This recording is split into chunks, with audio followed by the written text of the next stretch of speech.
Thank you to GWAC and to the Washington Bar Association Young Lawyers Division for hosting me tonight. Welcome everyone to the presentation, Stop Budgeting, a Values-Based Approach to a Balanced Life. As you said, my name is Jessica Medina, and I'll tell you a little bit more about me, but first, let me just give you a sense of what we're gonna be doing tonight. We're gonna go over some basics. I'm gonna give you a framework that you can apply so that you can implement some of the strategies that I'm gonna give you. I'm gonna wrap it all up in a bow for you. And at the end, we are gonna have time for questions. I'm working on my Zoom multitasking, but I'm not great at watching a chat and giving a presentation. So if you have questions, we will save time at the end, so hold them for me. But I am gonna be asking you guys some questions during the presentation tonight, and that's when I'll be able to look at the chat. So I would love to get some feedback while we're going through things, but otherwise we will have time at the end for any questions. So just a little bit about me. I am a financial counselor and coach. I've been a licensed attorney for over 15 years. I started out in big law and went into the Securities and Exchange Commission and the Division of Enforcement. I then left that to pursue my financial counseling career. I graduated from Columbia Law School, but my story turns a little bit because I actually ended up having twins my 2L year. So I graduated as a single mom from law school with over $200,000 of student loan debt. I have been able to turn that around. And part of that was just learning a lot about personal finance for my own journey. And now I get to share that information with all of my clients and all of you. I am a candidate to become an accredited financial counselor. I am happy to say that I actually finished all of my practicum hours today. So this is a really big day for me. So thanks for being part of it. And I've been working with financial counseling clients since I left the SEC in 2018. I'm a lawyer, so of course there are disclaimers, right? I do not give investment advice, I do not give tax advice, I do not give legal advice. I basically just help you out with the basic money stuff, and that's what we're gonna go over today. So a lot of what I hear from my clients are, these are some of the top concerns that they always raise with me. My student loans are never gonna go away. Right? This one is pretty universal. I think student loans are both an emotional and a numerical challenge for people. Right? And so one of the things that, I work with my own clients is just figuring out a strategy that's going to work for you. But for many lawyers, it's probably more debt than they've ever seen until they get a mortgage, and then it looks pretty similar, right? So it can be a little overwhelming. The second worry that I see a lot of, oh my gosh, am I ever going to be able to retire? A lot of lawyers have a very large range in terms of their salary. So not everybody is in big law, and not everybody graduates, having had scholarships. So we all come to this from a different place. But if you find yourself living paycheck to paycheck and unable to kind of carry the debt load and try to make progress toward your retirement and long-term savings goals, it can certainly feel like you're always going to need a paycheck in order to keep yourself going. And the last worry that I always hear a lot of is that I'm just not using my money efficiently. Am I spending it on the right things? Is it going to the right places? And I think if, for lawyers in particular, we may not have had a lot of finance background. I don't know about all of you, but I certainly went to law school partly to avoid science and partly to avoid math, right? I was super excited to get a graduate degree that would not really involve either of those. And so, maybe we don't have the same kind of background that people think that we do when it comes to money. And there's definitely a big concern that, gosh, I finally have my law job and I just don't know that I'm using my money the way that I should be. So I do an entire training on student loan repayment strategies. I work with my clients on establishing principles for financial independence. I don't have time to go over all of these tonight, but we're certainly going to tackle number 3 together. So we're not using money efficiently, right? These are the types of questions that pop up in people's heads when you're trying to think about, gosh, am I doing what I'm supposed to be doing, right? And maybe some of these questions have popped up for you guys. And let me know in the chat if these are questions that you've asked yourself when you finally are out of law school, you have your job, or maybe you've been practicing for a number of years and you've been getting by. But the question of, gosh, am I spending my money in the right places? What exactly are the right places? How come I don't know all of this stuff already? I don't know about you, but I grew up in a house with no college graduates, and certainly nobody with any college debt. So my parents never talked about money. And I kind of just went through my entire academic career, just hitting a goal, hitting a goal, hitting a goal, taking out money, taking out money, taking out money to hit the goal. And I never really thought about what happens at the end of that road. We didn't talk about how much my parents made. We didn't talk about how much things cost. So when I graduated from school, finally, after all of my years of schooling, with 2 babies to support, I didn't really know what I was supposed to be spending money on for a household. I didn't know what I was supposed to be saving for long term. I didn't know if I was supposed to be, sending my kids to college with money that I had saved for them. All of those were questions that were swirling around in my head. And if you didn't grow up in a home that had a lot of really great personal finance training, some do, right? Some parents are wonderful with money themselves. They share that information with their children. That wasn't my experience, but if it's yours, then that's awesome. And maybe, you can help as well, but that's what I'm here for. I'm here to fill that hole that maybe, you didn't get this learning from early on. So I just am here to tell you that as opposed to kind of just going through the paces and, maybe ignoring things that are going on, not paying attention, or just being really stressed out about even having to look at it, there is a better way. There's a way to be able to see what's going on with your money in a way that doesn't require you to necessarily track every single expense every single day. Tell me if any of you have ever had this experience. Maybe you come to a training like this, right? Or you see a blog post about, budgeting and money and organizing your money, and you get super excited, right? And so you get the spreadsheet out and you fill it with every single expense that you've had for the past month. You go through 3 months of your bank statements, you put all of the information in, and then you're staring at a spreadsheet that's full of numbers, but you don't really know what you're looking for. You don't know what these numbers are supposed to tell you. I'm paying my bills on time. That's good enough, right? Does that mean that I'm doing okay? Are these numbers supposed to look different? Am I supposed to have a different set of numbers in this column versus this column? And so you go through the spreadsheet, maybe you keep it up for a week or so, but it doesn't really provide you any guidance. It doesn't really tell you what you think you should know. So you give up and you throw the spreadsheet away and you just go back to doing what you were doing before, which is getting by, paying your bills on time, maybe not paying your bills on time, but that's really all that it is. I'm here to give you some of that high level guidance that doesn't come from some of the rote, budgeting mechanisms that people may tell you to start with, so that when we put these numbers together, you're actually going to be able to look at them with a framework to see what's going on. So let's just go through some of the basics that I like to take my clients through.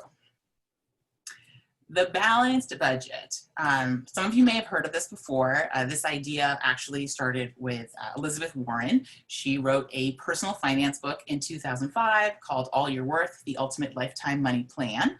She wrote it with her daughter, Amelia. And I will say, even though it was written before the 2008 recession, all of the principles still apply. And the main focus is figuring out how to get your budget in balance. So the main principle is there are going to be 3 categories of expenses that you spend your money on. And this is your after-tax money, right?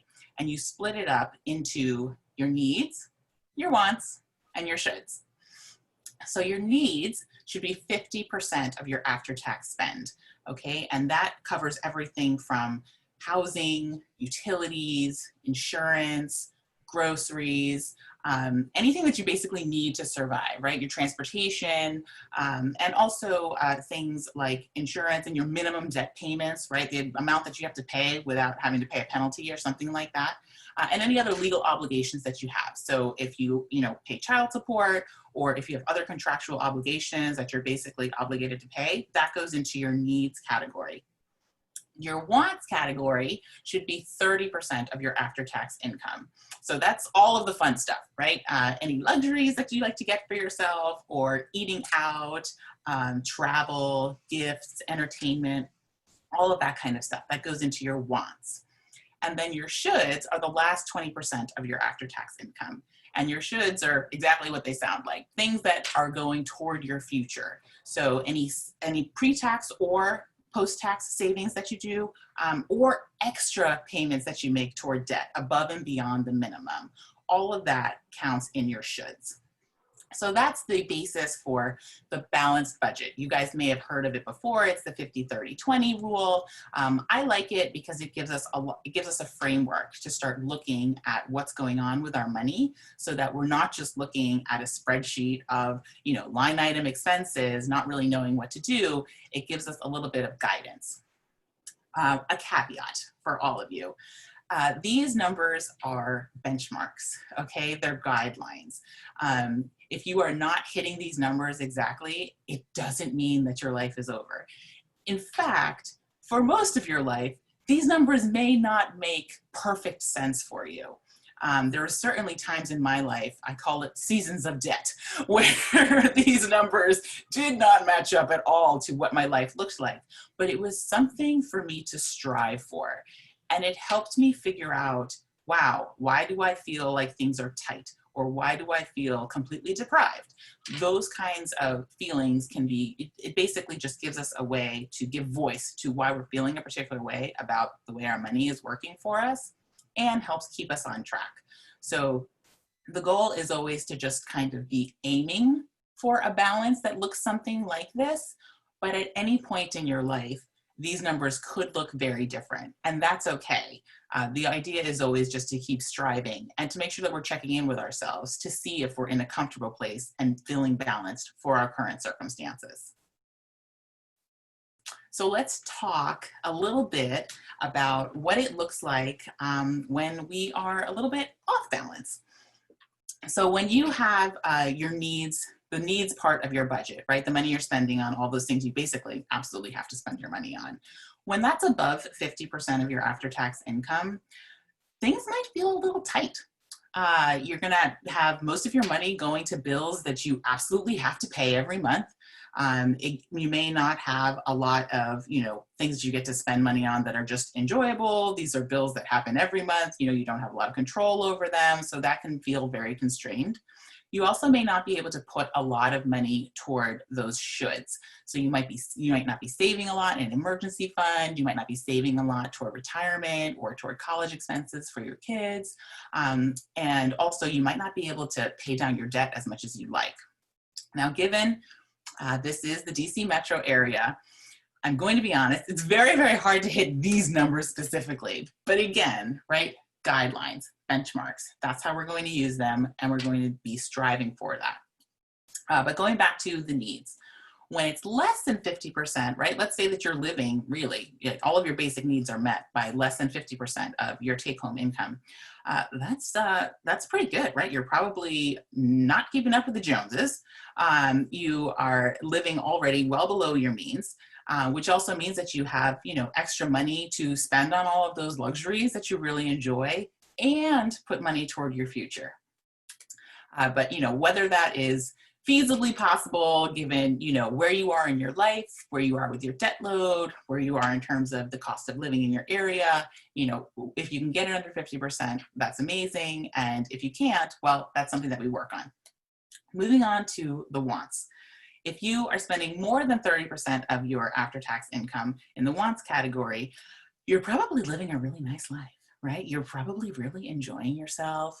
Maybe you take multiple trips, whatever it is that, that are luxuries to you, you probably, you have some nice wiggle room there, which also means if some unexpected expense pops into your budget for the month, you're not going to be totally strained because maybe you'll just go out a little bit less, right? It's not going to absolutely break you. Whereas when you have too much going toward your needs, those types of bills can be absolutely devastating because it totally throws you off.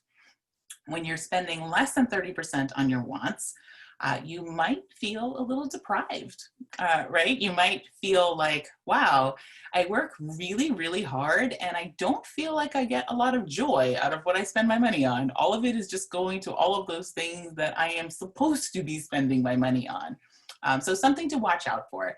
But if you are spending less than 30% on your wants, you also, you may also be putting a lot more towards savings, or just working on towards sort of lifestyle expenses. All of that depends on the different person. And then with the shoulds, when you have more than 20% of your after-tax income going towards your shoulds, you're probably on your road to financial independence, right? This is where we get into some of those ratios that apply to the FIRE movement, the financial independence, retire early movement, which some of you may have heard of. Those people have, should categories in the 40, 50%, really extreme, but that's one way that you can get there.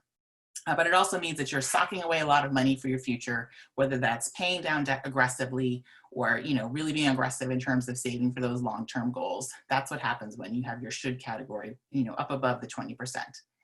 And when you're below the 20% in the should category, you probably aren't seeing a lot of planning for your future going on, right? Maybe you're just making your minimum debt payments. For student loans, that can sometimes mean that the balance goes up every month as opposed to down, depending on the payment plan that you're in.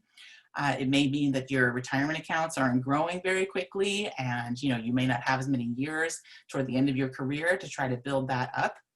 So it really is it just means that there isn't a lot going toward your future because so much of your budget is going toward today.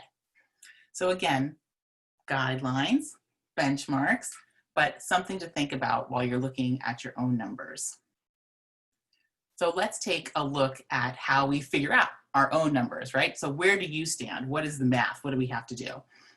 You're going to start with your after-tax income. You can do this on an annual basis or monthly. I like to do monthly.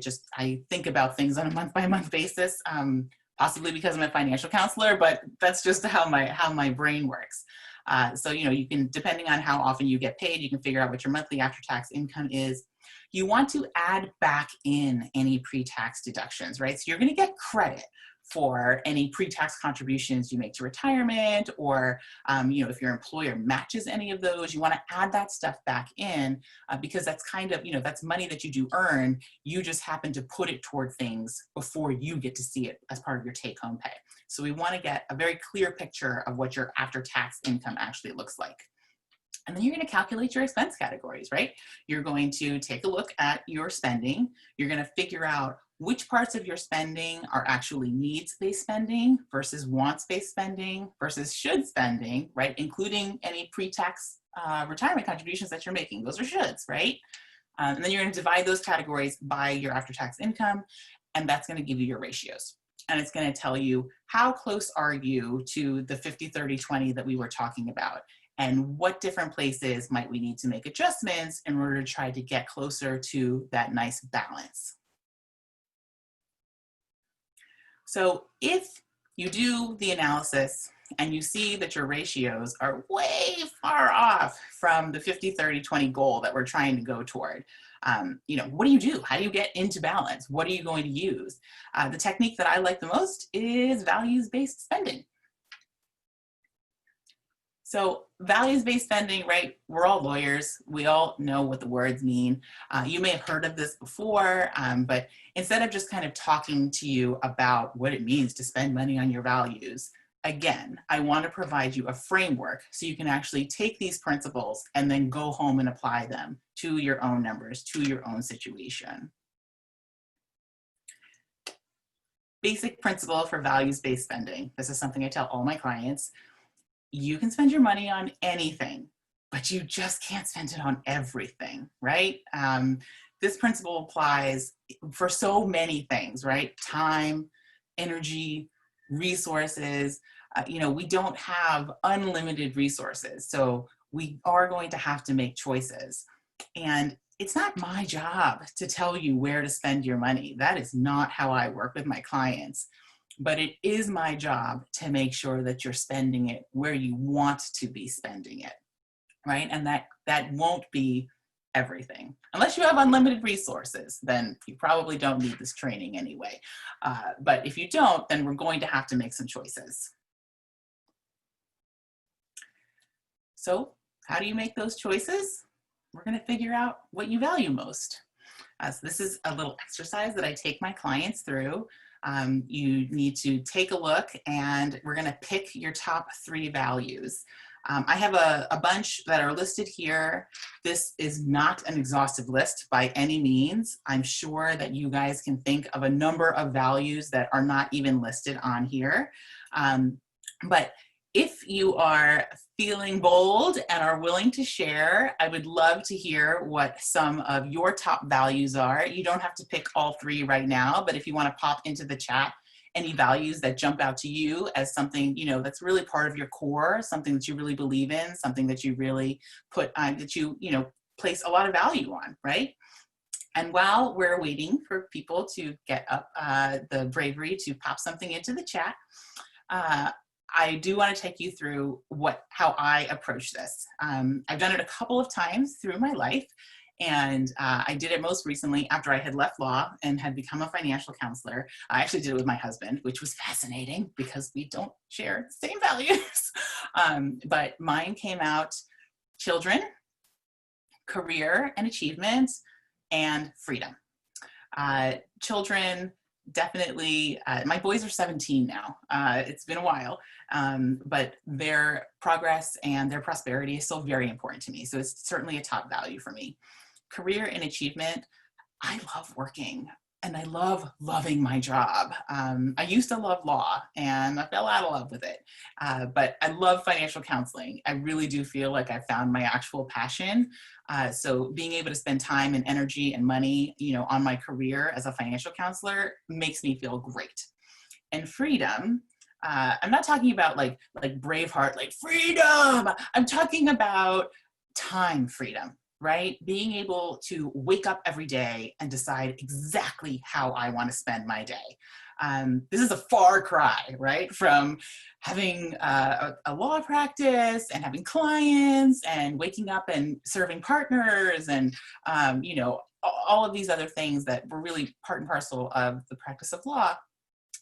Having my freedom back and being able to decide how I want to spend my day is really, it's priceless to me. And so whatever money I spent toward trying to, you know, go down the path of financial independence and be able to leave the practice of law in a way that, you know, still felt confident that, you know, I wouldn't be destitute, that was totally worth it for me.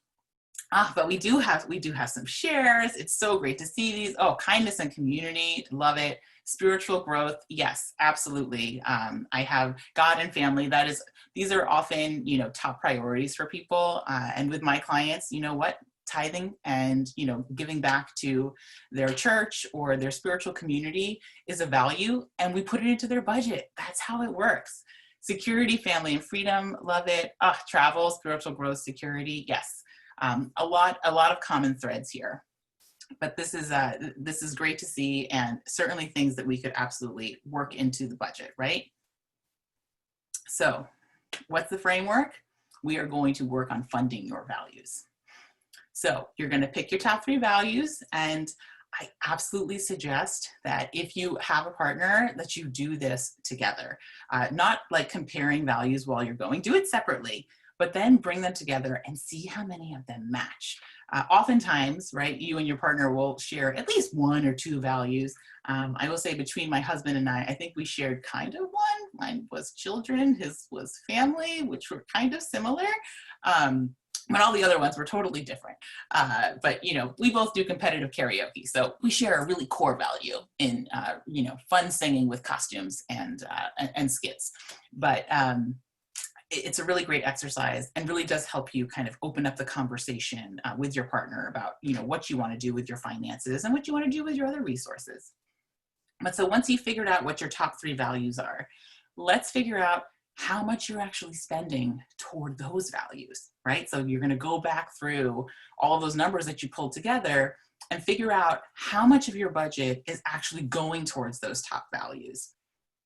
And if you don't see a lot of money going toward them, we're going to look for ways that we can cut spending for everything that isn't a top value for you, right? We're going to hold those values sacred, and we're going to try to fund them and use our money to support them. But for everything else, we're going to be ruthless, right? Because it's not that important to you anyway. We've already identified what your top values are.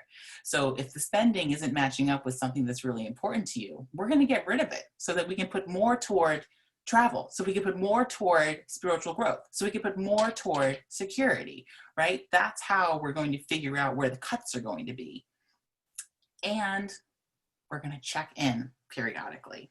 I told you that I did this recently as a financial counselor. I had, children and career and freedom. If I had done this before I started law school, I can guarantee you children would not have been on there because I didn't have any children yet. And honestly, I don't know what would have been on there, but not the same, right? And so you want to make sure that you're checking in with yourself, because just because you've done this exercise now doesn't mean that 3 years from now, 5 years from now, certainly 10 or 20 years from now, your values may shift, your values may change. So, we always want to check back in with ourselves and go through the same steps, right? See, wow, I have a new value. Am I really putting money toward it, right? Let's say oftentimes what can sometimes happen if you have, a health issue, health may not have been a value until it really becomes important. And then it's a top value, making sure that you remain healthy, right? Because once we take the health away, then everything else seems to start to fall apart. And so, that can be a very, visible change in your value system. And that may mean that you need to put more resources toward your health, right? But that's going to be money that you're going to be happy to spend, because money that goes toward your values never feels wasted. So we know we're going to look toward our values. We know we want to use that as the framework. How do we just start cutting the spending? Like, let's get some strategies in here, Jessica, right? This is supposed to be a budgeting presentation. We're going to focus on the big things. Starting with your needs. The reason why I tell my clients, let's rethink the big things. Fixing the amount that you spend on your needs has the greatest impact on your month-to-month cash flow, right? Because remember, your needs expenses are probably popping up on a regular basis. This is something that you pay every month or, semi-annually or every year. And these are usually the biggest expenses. So if you can cut even a piece off of a really large expense, that's way better than giving up, 3 lattes a week. So I want you to think through, what are some of your biggest expenses and what are some things that you can do to try to cut back on them if it's really your needs category that's kind of out of whack, right? So rethink your housing. This is a tough area, right? There's not a lot that we can do. Pretty much all the areas are expensive, but think about it. This is a great time to refinance. Interest rates are insanely low. So, thinking about those kinds of creative solutions could have long-term effects on your cash flow in a way that, giving up a luxury now and then is not going to have nearly that type of effect. Same thing with car payments or transportation costs, childcare expenses, all of the things that I have listed here. I just want to reiterate, these are the kinds of changes that are going to have long-term effects on your cash flow, right? It's not going to be taking away a one-time expense. This is going to be lowering or removing a consistent monthly or at least regular large expense from your budget. And it's going to free up way more money than, trying to find small things that you can save, couponing here and there. We've talked a lot about this already, right? If you can focus on your wants and if we can laser focus in on the things that are really important to you, then we get to be ruthless with everything else, right? So I want you to rethink luxury and what it means to you. So go back to those values and then slash your spending in every other area, right? Take advantage of whatever free resources that you have. Food, there's so many blogs about savings on food. It took me years to care to learn how to cook. And to be honest, I certainly never did it while I was at my law firm job. It took me going to the government and having a little bit more work-life balance before I was even ready to learn how to cook. But man, that made a difference. It made a huge difference in our food budget. All right, these are things that, a lot of people throw around all over the internet of different strategies that you can use. But I want you to just, go back to rethinking where the majority of your want money is going, and make sure that it's going to those things that are really, really important to you. And that's how we're going to do it, right? We're going to shift those ratios around, because if we can lower our needs, that's going to free up cash flow on a month-to-month basis. If we can lower our wants, well, that's going to free up even more money, and we're still going to be able to fund the things that are most important to us. And then magically, right, we'll be a little bit more in balance. We're going to have money left over to put towards those shoulds. So we're going to be able to save extra. We're going to be able to pay off that debt faster. And we're going to feel a little bit better about the balance between, handling our future and handling what we're taking care of today. If you've gone through all of these strategies, and you've gone through your numbers, and you've been diligent about, lowering your car payments, and you refinanced your mortgage, and, you've switched from the, the nanny to the daycare and all of these different things, and you're still out of balance, that may mean that something really, really core to your lifestyle needs to change. If your needs, bills that you absolutely have to pay, are taking up 80% of your take-home pay, that is probably not a problem with the framework. It's probably a problem with the lifestyle, right? That just means that your job or your income as it stands doesn't support the life that you're leading. And it can be really hard, and it can be really tough. And this area, absolutely, right? This is a hard area to be in, even if you're in big law. I was here in big law, and it was tough for me. But you may need to consider some more extreme measures. So let's take a look at what those would look like. Anyone want to take on a roommate? Right? That's one way that is an extreme fix to housing costs, right? Thinking about rethinking who your childcare providers are. Childcare is such a huge expense, especially for small children. I'm pretty sure that I went through every different type of childcare there was, from nanny who was a family friend, to an au pair, to local preschool, to daycare at the firm, to finally my children being 5 years old and being able to split it between kindergarten and just after school care. But, being creative about childcare providers, that's a really big thing. Rethinking, your car and transportation, right? These are the extreme measures. The hope is that you don't need to make these kinds of changes because the balance is not that much out of whack. But if it is, these are the things that you might need to consider, right? On the flip side, maybe you need to earn more income, right? If you want to keep all of those things, then even as a lawyer, sometimes we got to get a side hustle. There are a number of lawyers that I see out there who are starting side hustles, of course, within the ethics rules and doing everything above board. But there are other ways to pull in more income. If you're working at, a law firm and you're already working 85 hours a week, well then, gosh, I hope you're going to get that annual bonus, right? If they give them this year. Well, this year, my whole training is messed up, right? Because we're in 2020. But, there may be opportunities there, and that's something to think about, right? But also changing jobs entirely. If you really have a lifestyle that is not supported by your current job, then it may be time to think about maybe you need a different job. So we've talked about a lot of the theory, right, and the high level framework that we're going to apply to our numbers and to our situation. And I want to make sure that I'm giving you some actual techniques that will help you with the daily management of your money. So let's talk about, what's the old system? When I first meet clients, often they maybe have one checking account, one savings account, maybe a couple of credit cards. So all the money is coming in into one place. All the money is going out from all different places. And to be honest, they have no idea where any of this is going. And if I ask them, well, so, like how much do you think that you spend on eating out per month? They'll give me a number, and then they'll go back and look at their actual statements across 3 different accounts, add it all up, and then it will be shocking of what's actually happening, because there's no way to keep track, because the money is all over the place and there's really no way for you to see what's going on quickly and easily, right?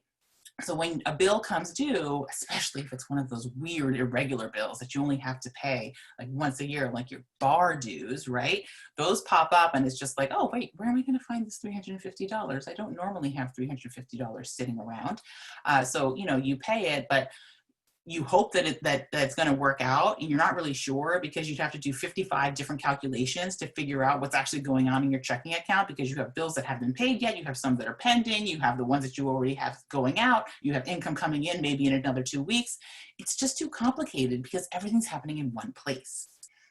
The new system, right, this is what I'm going to teach you today, we are going to have clarity on where our money is going. It's going to be very clear to us whether we're ahead for the month or we're behind for the month. And you're going to be able to see in a moment's glance whether you're on track. And that's the goal. So what does this system look like? Well, it looks like a cash management system, right? So the goal is to separate your money so that you can easily track everything. So, you may have heard of some of these systems in terms of like the bucket system. This is very similar. So I want you to throw away the categories of needs and wants and shoulds. That's for your high level analysis, okay? Now we're talking about the actual money that goes in and out, right? In terms of income coming in and expenses that you pay over the course of, the month or the year. There's 4 different types that we're going to pay attention to. You have your monthly bills, your discretionary, what I call your budget busters, and then your long-term savings, okay? So the monthly bills, pretty self-explanatory. These things happen every month, usually on the same day. It's about the same amount. If it's something like gas or a utility, maybe it goes up and down by a little bit, but not really. Often these are already auto-withdrawn because you've signed up for online payments and it's coming out automatically the same day every month. What I like to do with your monthly bills account is make sure that we know exactly how much you have in terms of monthly bills, and we ensure that you have a cushion of 1 month of that amount in your monthly bills account, right? And that account can be a checking account, that's ideal, right? Or sometimes they have something that's called a bill pay checking account that is really set up just to make kind of electronic withdrawals with, different providers. That's also very helpful, but the idea is that that account is only used for those types of bills, okay? So moving on to the second type of expense, this is your discretionary spending. So this is your variable but pretty regular spending. So, your food, meaning, groceries or eating out, the gas that you need for your car, your fill-ups twice a month. So these things, you're definitely going to be paying them on a week-to-week basis. It just might be a little more one week or a little less another week, but month over month, it's probably about the same. So this, for this account, we want you to be transferring in the amount that you generally need for a month of that type of spending. And we're always going to make sure that you have a 1 to 2 week cushion in there, right? So that if you're at the gas station, you never go down to zero. We never like any checking accounts to be at zero, right? We always want to make sure that you have a little bit of wiggle room to handle anything that, might spill over into a new month or into a new week. Now, for this type of an account, I highly suggest that you use something that is linked to a debit card, right? You can use a credit card, and when I work with clients, if they really want to be using their credit card and they've shown that they are consistent with it and they pay it down and they track the expenses, then that's okay. But ideally, a debit card is great because you can't really spend over, right? So a credit card is kind of spending next month's money. With a debit card, you're spending today's money because you got to have the money in there.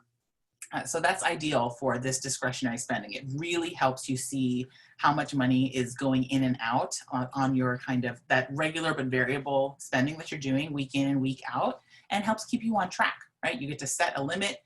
This is the control that we're going to put in place for you. Next is the budget buster.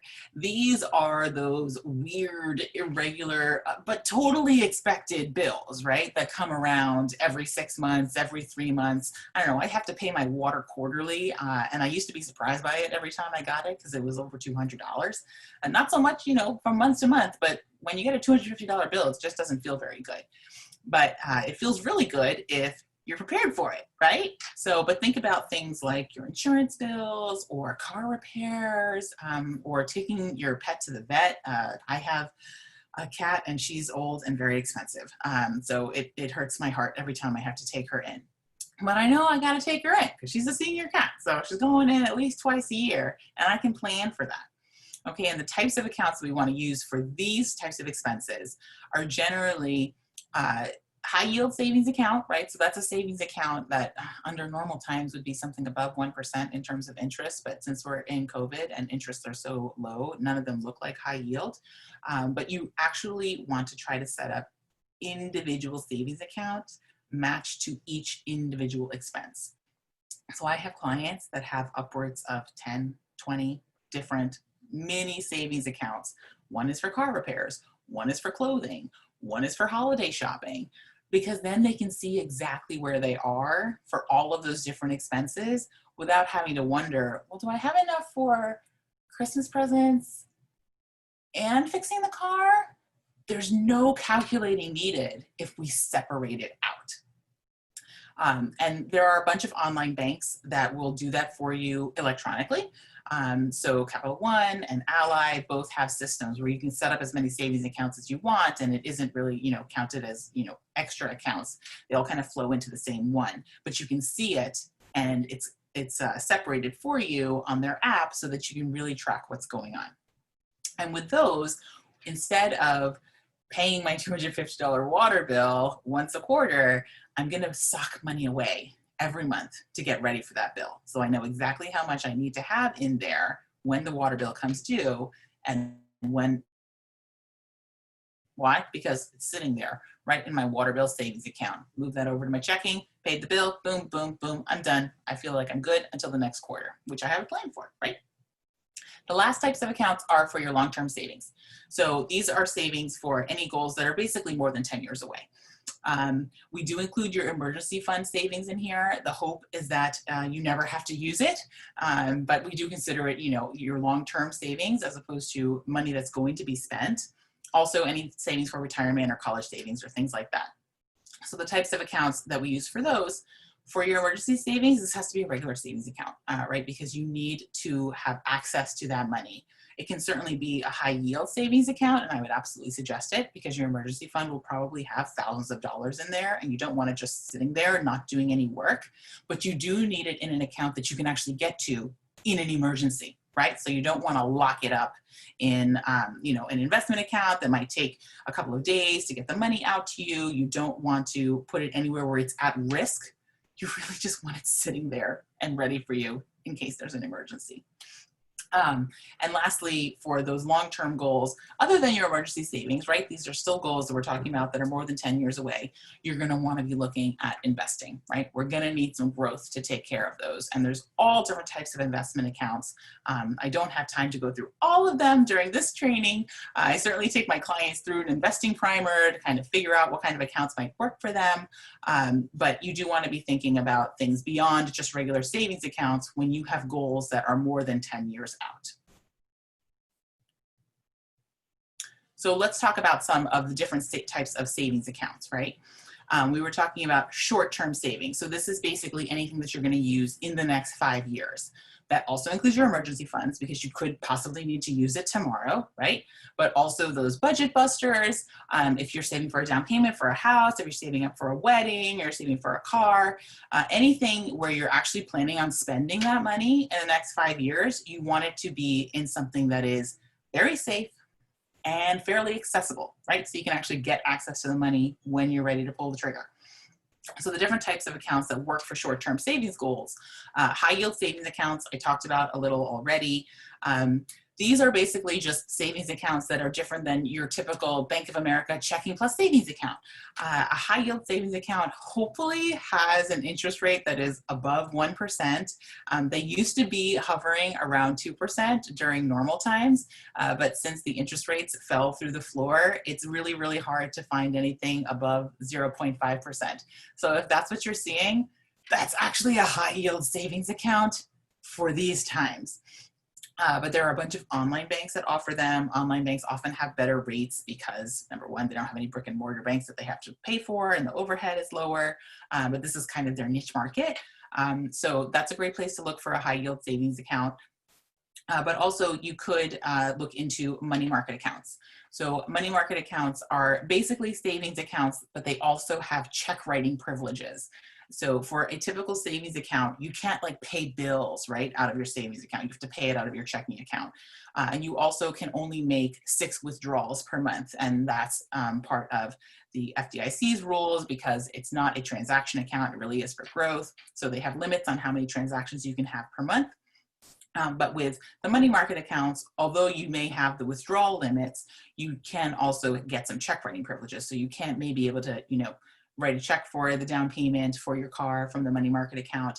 The other nice thing about money markets is they are also a higher yield than your typical savings accounts and sometimes even than the high yield savings accounts.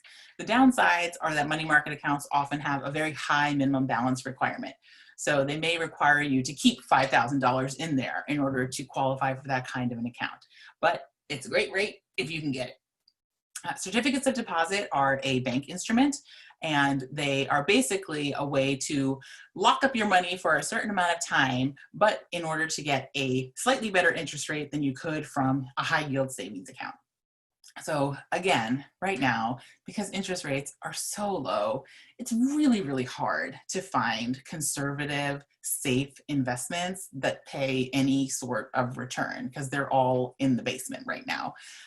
But during normal times, you would get a high yield savings account that maybe pays 2% interest. You could get a 5-year CD that pays something closer to 3 or 3.5%.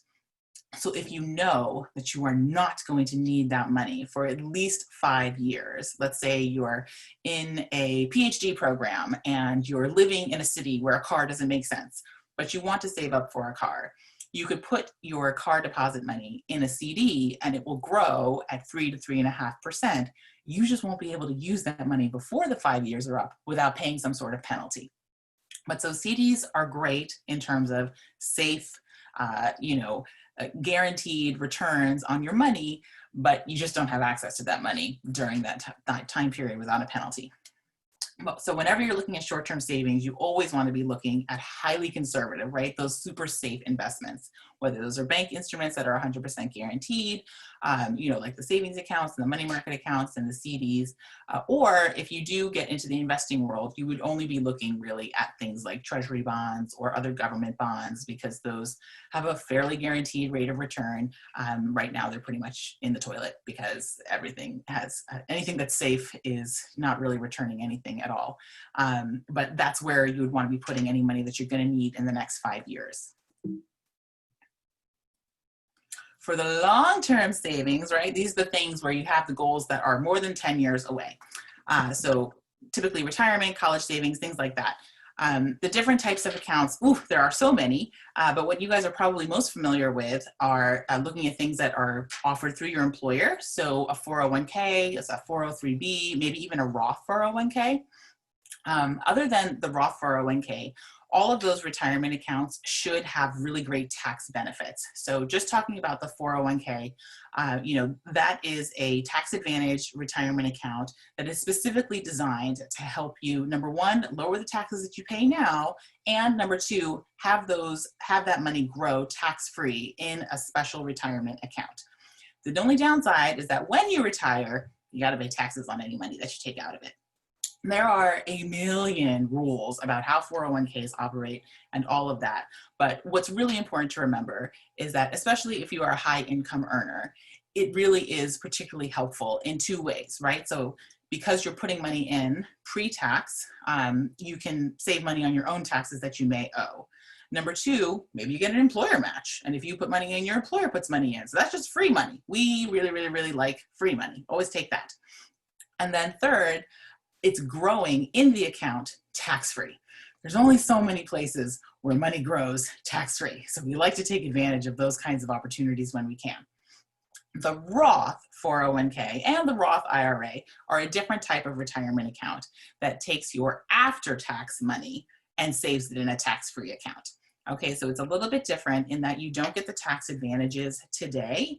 However, when you take the money out of your Roth account, you take it out tax-free, which is very powerful given we have no idea what's going to happen with taxes, right, over the next several decades. Roths are also really powerful because you can get access to some of that money before retirement age. So if you have an emergency, or if for some reason, you have a college bill that's coming due for a child, you can actually use money from your Roth account before retirement age in certain instances. And so that can be a really powerful savings vehicle. A traditional IRA is basically an individual retirement account that you open yourself at a brokerage house. So at a Vanguard, at a Fidelity. I don't subscribe to any investment houses because I'm a financial counselor and not an investment advisor. But this works for anywhere independent where you set it up. It's just not attached to your employer. There are different limits on how much you can contribute to these types of accounts. But the nice thing is that it's not attached to your employer. So it often has a much better variety of investments that you can choose from if you're looking to diversify your portfolio. SEP IRAs are for self-employed individuals. I have some clients who are self-employed, or if you run your own law firm, these are really powerful tools to use to build up your retirement, especially if you don't have an employer helping you manage that process. The HSA is the health savings account. This goes along with high deductible health plans, and it's a really, really great tool if you can get it. It has really amazing tax benefits. I don't have time to go through all of them today because there are so many, but it's kind of the triple threat because you put money in pre-tax, it grows in a tax advantage account, and when you take it out and spend it on health expenses, you get it for tax-free. So it is really powerful, but of course there are limits on contributions.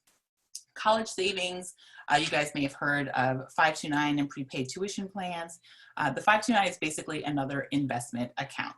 And so, you want to think about how much are you going to need for college for your kids, or how much do you want to contribute, and think about how much risk you're willing to take on in order to prepare for that expense. Prepaid tuition is a little bit different because you basically are buying guaranteed tuition at a state school, for whatever state you're participating in, and you pay today's prices. So given how college prices are going, prepaid tuition can be a really great bet, but that money really can't be used for anything else. And so you need to be sure that your children or whoever you're setting this up for is really interested in going to a state school. Brokerage accounts are just independent investment accounts. They don't necessarily have anything to do with retirement. It's more about investing. And like I said, when you're dealing with long-term savings, your risk really needs to match your time horizon and your tolerance level. So the longer you have until you're going to need this money, the more risk you should be able to take on in order to deal with the ups and the downs in the market. And if you don't take on some of that risk, then you take the risk that your money won't grow enough in time to meet the goal that you have that is so far in the future, right? So every day, $1 becomes less and less valuable because of inflation and the cost of living. So if you're just stuffing money in a mattress, you're not going to have enough to actually reach that goal at the end of the line. So that's where the growth comes in, and that's where you got to take a little bit of risk to make sure that you get that reward. Last part of the cash management system, this is your monthly checkup. You guys are going to get these slides, and this was so much information. I'm already at 7 o'clock, but let me blaze through just kind of the last steps that you want to take for setting up your cash management system. Like I said, you want to make sure that you have these cushions that are set up and you can see where the cushions are. But that way, because we've separated everything, when you're ahead, when you have extra money lying around. And if you have extra money lying around, we're going to put that money toward your values, whatever they are. If they're extra savings for retirement, paying down student loans, saving for college, buying your first house, going on a world cruise, whatever it is, that's what the extra money is going to go toward. And we'll have systems in place to deal with those irregular bills that pop up. We're always going to make sure that we have enough money to cover those.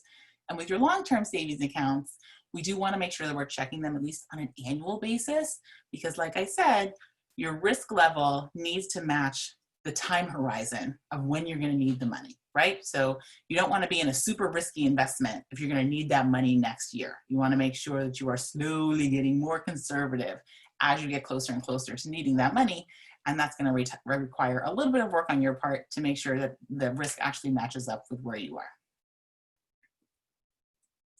So that's the hope, right? You put the system together, it's going to give you the clarity that you need to see what's going on with your money. You're going to be confident that you can cover both things that are happening now and things that happen in the future. And you're finally going to have control over what's going on, because you're going to have real transparency, and you're going to be able to move things however you need to as soon as you see what's going on. Super simple, right? I go over these strategies with everybody, and it does seem simple, right? This isn't calculus. I give you all the formulas. You know what you need to do, but it's not easy, right? It's really hard to look at your own money, and I get that.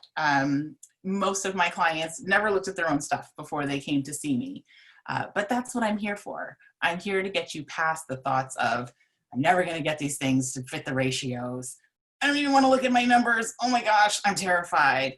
And what if I look at them and I can't figure out what to do? That's why I'm a financial coach. I'm here to help. And these are exactly the hurdles that I help my own clients overcome in working through their own numbers. So if you're looking for help getting over all of that stuff, that's exactly what the financial coaching is for. I've asked a lot of you guys today. Thank you so much for sharing with me. We're going to have some time for questions, but I do want to ask you, if you're trying to get your financial house in order, feel free to schedule a free 20-minute consult with me. You can set one up right on my website. It's at jessicamedinallc.com.